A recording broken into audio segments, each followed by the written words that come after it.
Hey guys, what's up? I'm Noah, this is Analog Resurgence, and today I'm talking about Polaroid and their recent rebranding, but also the importance of being critical.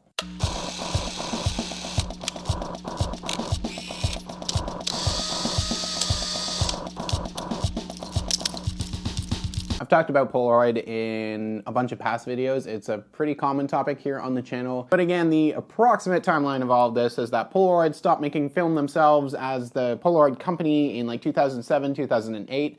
They started just kind of like parceling out their brand to a lot of like actual just garbage random stuff. Meanwhile, a small company called The Impossible Project started up in 2008 in order to relaunch the film. They kind of had to re-engineer some stuff. They brought in like old engineers and different people, a company in the Netherlands. I've talked about it before. And then in 2017, like the CEO or shareholders of the Impossible Project people managed to kind of buy into or take over like a portion of the Polaroid brand name, and then they rebranded the Impossible Project to Polaroid Originals. So Impossible Project, Polaroid Originals. Now recently, Polaroid Originals rebranded to just Polaroid, and this is a little bit more than just like a basic kind of rebranding of like the packaging of their film, which I mean, it definitely is, and I mean, that's nice. Now it just says Polaroid and it has like the rainbow stuff on the side. It's kind of inspired by like the old packaging, even though I think all the old packaging is still kind of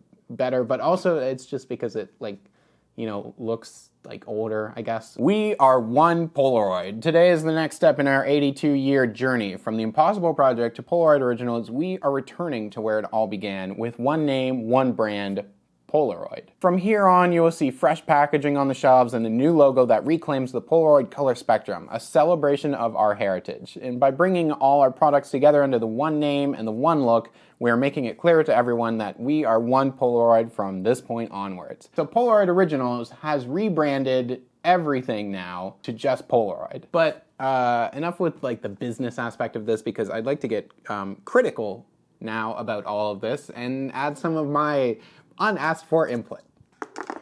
The fact that Polaroid film still exists today is a little bit of a miracle. I mean, a lot of film stuff in general, things that a lot of people just had written off and probably, I mean, should have met its death logically a long time ago. But Polaroid film still exists, and I'm a really big fan of that because, I mean, I've shot a lot of film. I frequently shoot Polaroid when, you know, I have the money to do so. And for the most part, I'm really happy with a lot of that stuff. There's me again, my parents, my roommate, my friend Henry, my roommate, a bench in the winter. I think you get it. But also, it's important to be critical of like all of this, because in terms of the Polaroid stuff, the Impossible Project is a long time ago now, and we kind of can forgive a lot of like the earlier stuff there. 8 shots per pack, like really temperamental chemistry, really uneven results, like expensive stuff because it was such a smaller market.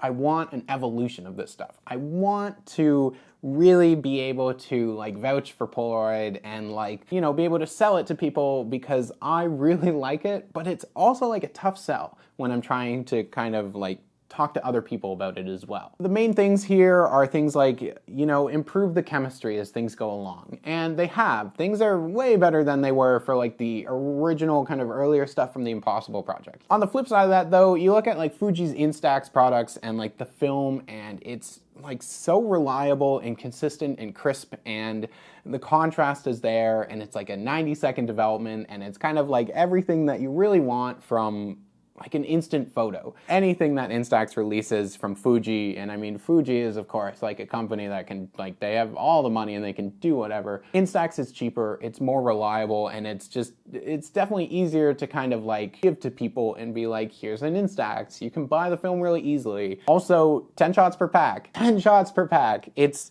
been like a constant kind of request from Polaroid, and I don't really believe that it will be something that happens ever, but I mean, do that, please? Or 8 shots, but reduce the price. Now, of course, the Polaroid rebrand is super recent. So my hope is that they will improve the chemistry and maybe reduce the price in the next little while as well. And I look forward to hearing about people's experiences with shooting the new Polaroid branded stuff. Is it new chemistry yet? Is it like even a new batch number yet? And I mean, like, those are just like the things about the film itself. And now in terms of Polaroid Originals actually like releasing the 1-step and the 1-step 2 and the 1-step plus and their cameras in order to be able to use new cameras to shoot Polaroid 600 film and like the I-type film that's a little bit cheaper without the battery. I like that. I like that stuff. I like that it's out there. I don't own any of those cameras because like I like the old chunky ones, but I think that's a good idea and those are good options. So I wouldn't say I'm disappointed with like everything because I mean like this like Polaroid Original is an impossible project and now I mean in the future just Polaroid is allowing me to like shoot this stuff. But be critical. You know, continue to understand at least where some of this is coming from and like the challenges and the hurdles that they've gone through to continue to improve it, but also, you know, continue to ask them to improve it because like that's how things change, is through feedback. Now, I do think that they should like, I don't know if I want them to release like a new SX70 or something, but I think they should do something that utilizes the SX70 film. You know, it would not be that hard to put out a new 1-step model that has like an ISO selector on it so that it can also just shoot SX70 film. Oh wait, what? What is that? Oh, it's my friend the Spectra. Listen. They discontinued Spectra Film, and I get it, and it's different sized film, and like machinery has to be changed over to manufacture it, and it's just like a different process and everything, but also, you cowards, just fix it or improve it or figure it out. Spectra Film. I like these cameras. I like the old chunky cameras. I hope that the rebrand is not just a facelift. I hope that there's a promise of better film, more film, cheaper film, one of those three at least in the future for this stuff, because their email is a little vague at least at this point. Now, along with the simple rebrand of like the film packaging, they also did release another 1-step camera. It's just called the Polaroid Now, and it's just kind of like a bare bones, really like basic entry-level camera. So I mean, like, again, that's something, but also there's nothing really super special about that camera that really changes things up. Now that I've tried to kind of like look at both sides of everything and kind of broken it down and been at least a little rational, I'd like to make a list of completely irrational demands for Polaroid. These are the following things that I would like. I would like Spectra Film to come back. I would like cheaper cameras on your website, even though you're refurbishing them, and that's really nice. I would like the ability to buy an SLR 680 or 690 for like really cheap, even though they're still expensive cameras, and you don't really have a say on that because a lot of that's just on the secondhand market, and that's really just defined by people scalping you on eBay for really high prices that aren't worth it. I would like you to bring back the following films: 600 Alter Image, 600 Copy and Fax, Fortune Film for the iZone, also any iZone film or Captiva film, I want it back, I want to play with it, I want you to try it, you're never going to make it back, I know it's not really a priority, and those cameras were not really the best anyways, and they weren't super popular in the first place, but also bring them back. 600 Greeting Card, I really want 600 Greeting Card film. I mean, I saw the packaging for that on eBay the other day, and I really want that. Just bring back 600 Greeting Card film. I want 600 Write-On film because I want to be able to write on my pictures, I guess. I could probably just write on normal ones, but I want 600 Write-On film. I want Time Zero film. I feel like a lot of people actually want Time Zero film because that film was like really popular and it developed really fast or something. It was SX70 film was really popular. I want you to bring back Polaroid Party film, any version of it. I want Polaroid Spectra Grid film back. Also all Polaroid Spectra film, but specifically grid film, so then I can take a picture and make a graph on it, I guess. I don't know really what the point of that was. I just also have the word Spectra Rage written here, and again, I'm angry that you discontinued Spectra film. Those are some of the things that I would like you to bring back as well. I also want you to release the Super 8 camera. That one might not be Polaroid.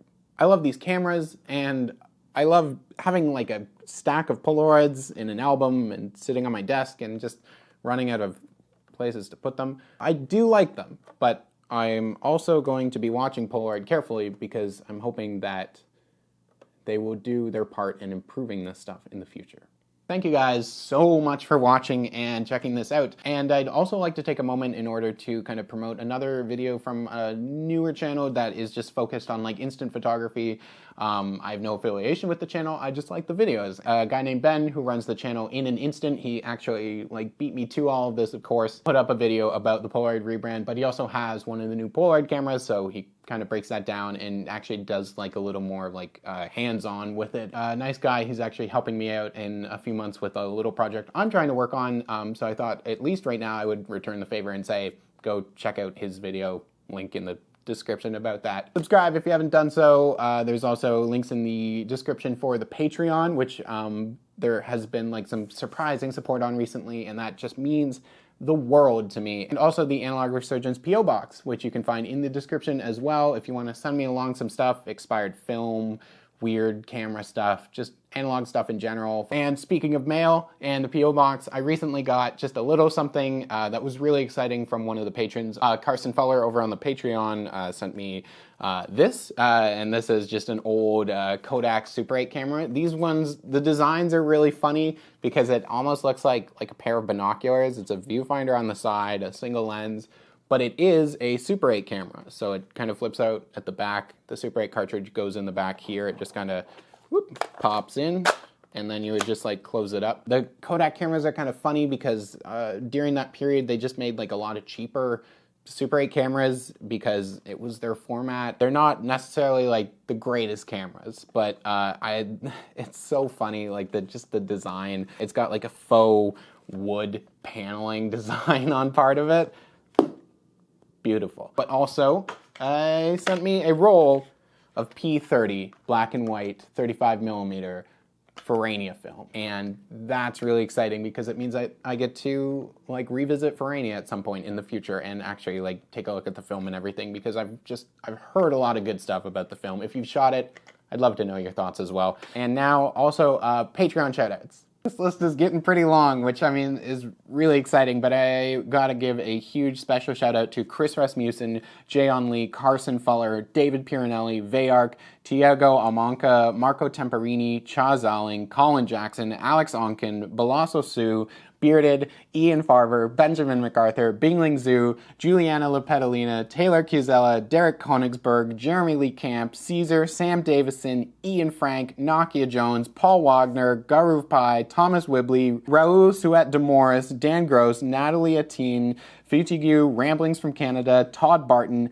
Matthew Ehlers, Abby Henderson, Henry and Megan, Vladimir, Chris Rohrer, Graham Sheffer, Hui Rong Hoong, Sean Williams, Purple Doug, and the Super 8 Skateboard Company. And of course, like an extra special shout out to those over on the Patreon who did like go above and beyond in terms of like the support for the channel, and that is Chris Rasmussen, the Super 8 Skateboard Company, Jayon Lee, Carson Fuller, David Piranelli, Vayark, and Tiago Almanca. Those people are amazing, and I love that people really like the videos because, like, ultimately, you know, I'm just a boy who is excited about film and wants people to be excited about film as well, whose videos are blurry on the side sometimes because I use a really vintage lens on my digital camera to shoot the videos, whose audio sometimes has a low hum in it because, you know, sometimes I forget to put the high pass filter on it, who really wants pack film to be cheaper and really, really wants people to support their local film labs, and of course, who wouldn't know a dye diffusion process from a dye coupler if it was shown to him in animated form.